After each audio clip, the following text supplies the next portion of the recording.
You've spent decades spitting, but you've never actually learned how. Humans are the only species that turns a biological necessity into a messy, uncoordinated splash zone. We've done this since we could crawl, yet most of us still end up with a dribble of shame on our chin.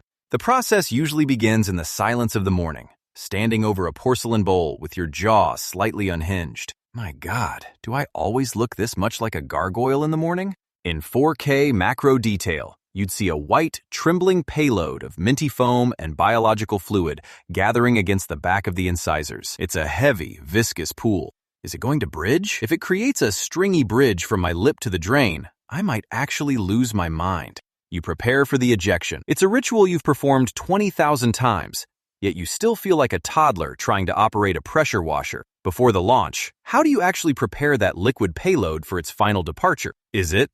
Option 1. The gargle and gather, the washing machine method where you swish everything into a central mass. Option 2, the front-loaded pool, the precarious cliffhanger where it all sits right behind your teeth. Or Option 3, the side cheek reservoir, the squirrel storage method where you tuck it away until the last second.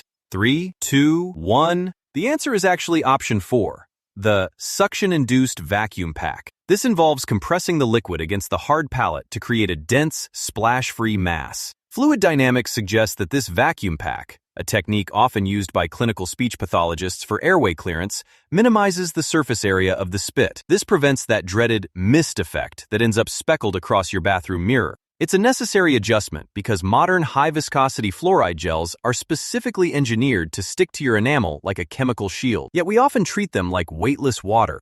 The gap between our habit and the official design is honestly a bit tragic. We use the open gate spill, where we just let gravity do the heavy lifting, leading to an uncoordinated mess. Meanwhile, the palate compression method provides a high-velocity, clean break ejection. It's a strange reality of our species.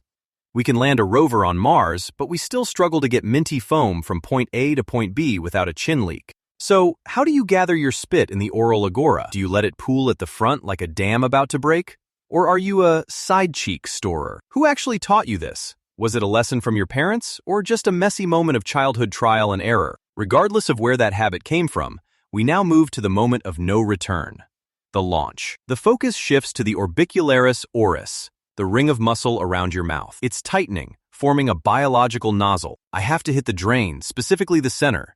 If it hits the silver stopper, I'll have to touch it to rinse it away. God, why is my own saliva gross the second it leaves my body? 10 seconds ago, it was part of me. Now, it's a biohazard. You part your lips just enough to create a pressurized seal. 3, 2, 1. Launch. But before you let fly, what is the gold standard mouth shape for a clean, non-dangling exit? Is it Option 1, the O-face, the blowgun? Option 2, the horizontal slit, the flat jet? Or Option 3, the bottom lip pout, the slide? 3, 2, 1. The answer is actually Option 4, the Tooth-Shield Piston. This involves using the tip of your tongue to force the liquid through your clenched teeth. It sounds like a mess, but this acts as a biological filter for the foam.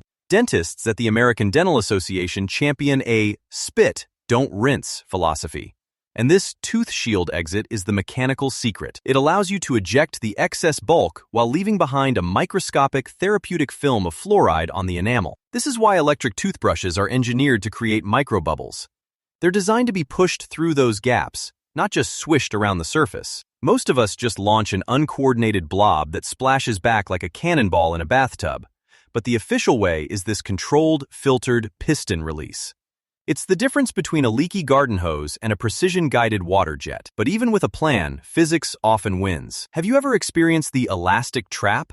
That horrifying moment where the spit refuses to let go of your lip and just dangles? Is that a daily occurrence for you, or a rare tragedy? Tell the Agora your worst dangle story, because even if the launch is perfect, you're still left with the aftermath. You stand there, leaning over the basin, performing the post-spit inspection. You're scanning the mirror for those telltale white streaks on your lip or chin, searching for any evidence of the ordeal. I feel a tiny drop. If I ignore it, it'll dry, and I'll look like a rabid animal at my 9 a.m. meeting. Why am I sniffing? Is the sink clogged? Oh, the shame. You reach for the faucet, the sound of rushing water acting as a biological eraser, clearing the remnants of your messy humanity from the porcelain. We treat the sink like a crime scene that needs to be bleached, scrubbed, and forgotten as quickly as possible. You stare at the ceramic, watching the foam swirl toward the drain. Is that a bit of spinach from lunch? How did it survive the brush? My life is a lie. But here is where the ritual truly diverges. We have reached the final crossroads of the oral experience. What is the officially recommended final step after the spit? Is it 1. The thorough water rinse, the high-pressure internal scrub. 2. The dry wipe, the paper towel finish. 3. The inward slurp, the desperate reabsorption. 3, 2, 1. The answer is option 4. The zero water retention. This involves doing absolutely nothing to ensure the chemicals stay on the teeth for at least 30 minutes. It feels wrong. It feels unfinished.